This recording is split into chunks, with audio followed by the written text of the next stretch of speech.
हम गांव में लोगों को अपने आवास को, अपने घर को बेहतर कराने की दिशा में बैंकों के माध्यम से लोन दिलवा सकते हैं, जिसका वो 10 साल में, 15 साल में किस्तों में भुगतान कर सकें।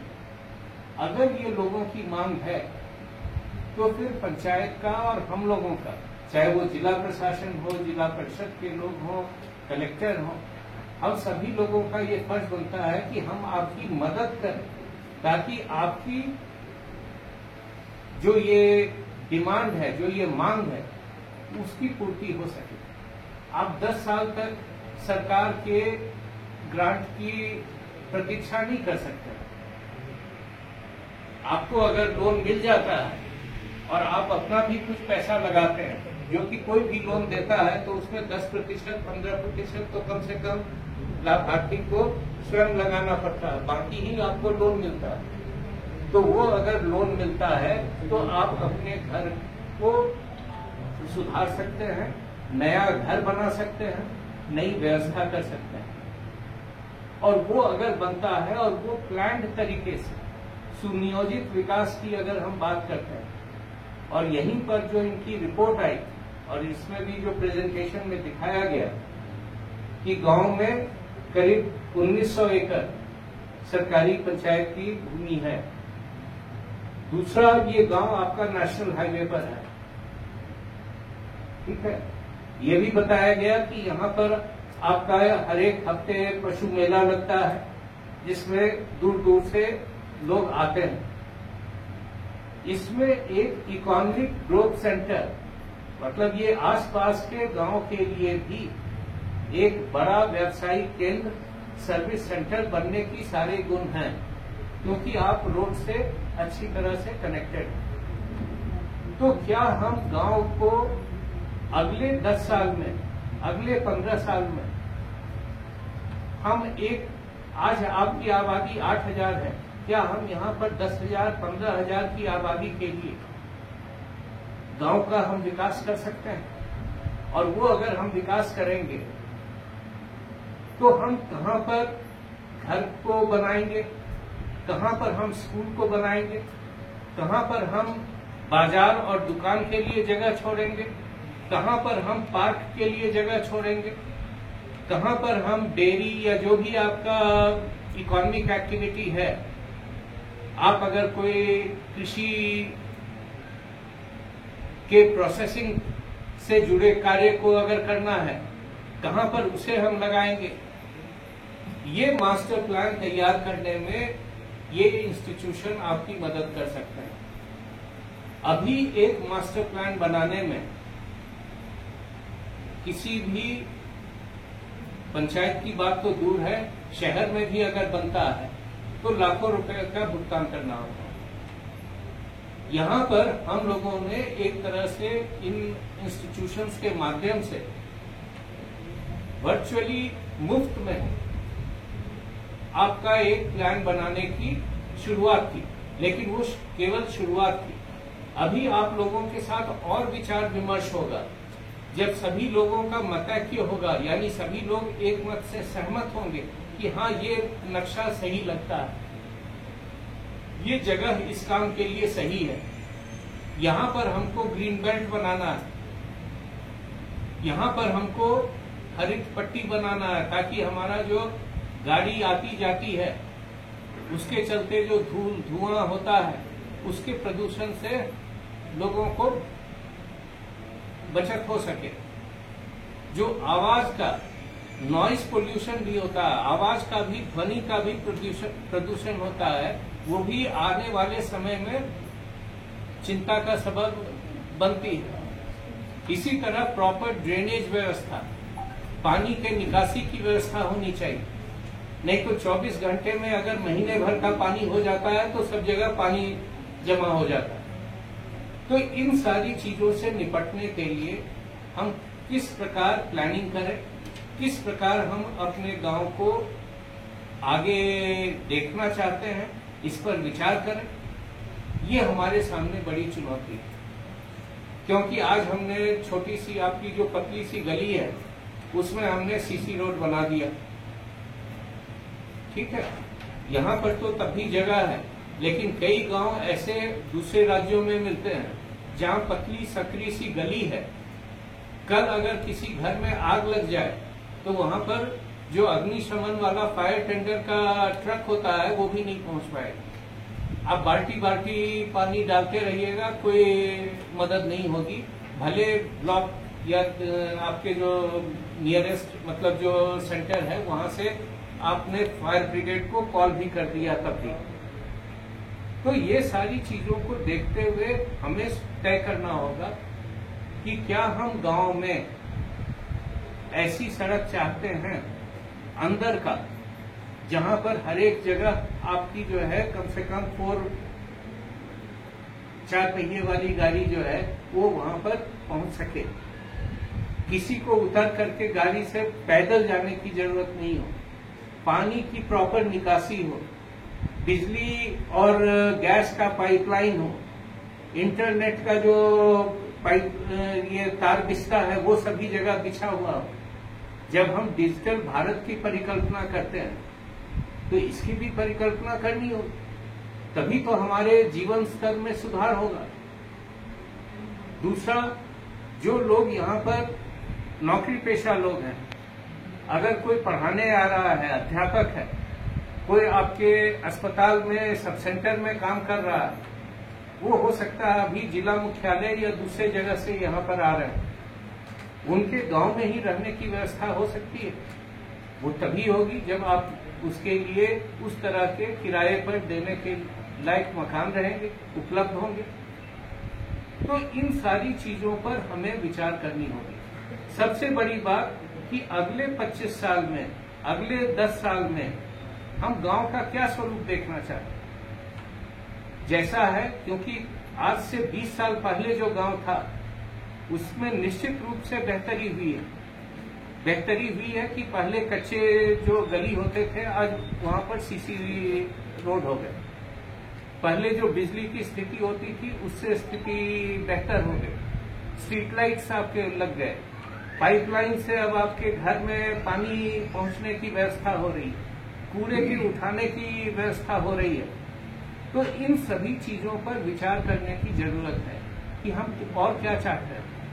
क्या हम चाहते हैं कि अपने गांव में ही वर्ल्ड क्लास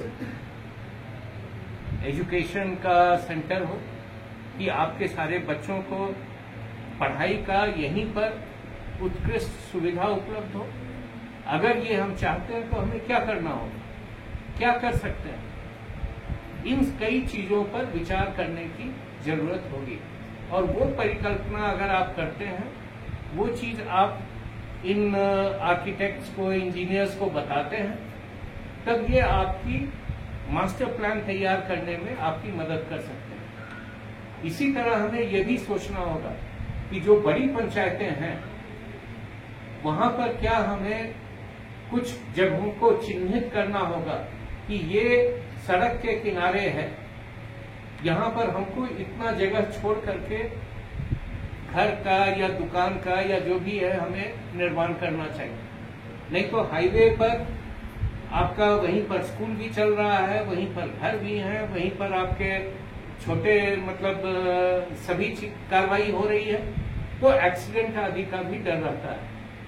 तो इन सारी चीजों से निपटने के लिए प्लानिंग बहुत जरूरी है। उस प्लानिंग को करने में क्या परिकल्पना करने में आपकी क्या मदद इनके द्वारा हो सकती है, इस पर सोचने की जरूरत है। कुछ हमें अपने नियम और कायदे कानून में भी चेंजेस करने होंगे, परिवर्तन करने होंगे। जो आपके द्वारा जो फीडबैक आएगा उसके आधार पर राज्य सरकार करेगी, क्योंकि सरकार की यह मंशा है कि आने वाले समय में शहर और गांव के बीच के भेद को बांटा जाए। ये नहीं हो कि कुछ चीजें केवल शहर में मिल रही हैं, गांव में नहीं मिल रही। और ये चीज हम तभी बांट सकते हैं जब आपके पास शहर और गांव में जो सुविधाएं हैं, मूलभूत सुविधाएं हैं, उनमें जो गैप है उस गैप को हम कम करें। तो इस दिशा में हमें सोचने की, काम करने की जरूरत है। वर्ष 2021 में कुछ काम इन्होंने किया था, और जैसा सरपंच जी ने अभी बताया कि उनमें से चिन्हित कार्यों में से कई कार्यों को आप लोगों ने अपने संसाधनों से पूरा किया है, मुझे बताया गया है। और अभी भी जैसा सीईओ जिला परिषद अपने उद्बोधन में कह रहे थे कि जो 15वीं वित्त आयोग का पैसा है, जो आपके अपने रिसोर्सेज हैं, उसमें खर्च की गति बहुत कम है। अगर हम 10 लाख का काम आज करते हैं, उसका फायदा हमें अगले दिन से मिलने लगता है, वो बेहतर स्थिति है, बजाय कि हम 10 लाख रुपया रखे रहें, उसके बाद साल 2 साल के बाद उस पर काम करना शुरू करें। तब तक हर एक चीज की मूल्य भी बढ़ जाएगा कि 10 लाख में आप आज जो 10 लाख का काम करा सकते हैं, उस समय 10 लाख में 8 लाख का ही काम होगा, क्योंकि महंगाई बढ़ जाएगी।